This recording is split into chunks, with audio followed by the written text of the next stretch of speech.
ಈ ಲವ್ ಅನ್ನೋದು ಪೊಲ್ಯೂಷನ್ ಇದ್ದಂಗೆ. ಲವ್ ಜಾಸ್ತಿ ಆದಷ್ಟು ಫ್ಯೂಚರ್. ನೋಡಿ ಸರ್, ರಜನಿ ತರ ಇದ್ದವನು ಗಜನಿ ತರ ಆಗಿದ್ದಾನೆ. ಇದೆ, ಇಲ್ಲೊಂದು ಸಮಸ್ಯೆ ಖಂಡಿತ ಇದೆ. ಲವ್ ಬ್ರೇಕಪ್ ಇಂದ ಫ್ಯೂಚರ್ಗೂ ಪೊಲ್ಯೂಷನ್ ಆಗುತ್ತೆ, ನೇಚರ್ಗೂ ಪೊಲ್ಯೂಷನ್ ಆಗುತ್ತೆ. ಥೂ, ಸುಮ್ಮನೆ ಇರಿ ರೀ. ಇವಾಗ ಯಾಕೆ ಆ ಮಾತು?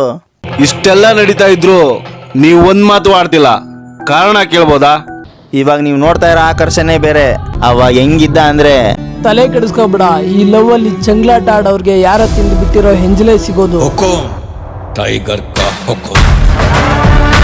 ದಿಢೀರಂತ ಅವನ ಲೈಫ್ ಸ್ಟೈಲು, ಹೇರ್ ಸ್ಟೈಲು ಎಲ್ಲ ಚೇಂಜ್.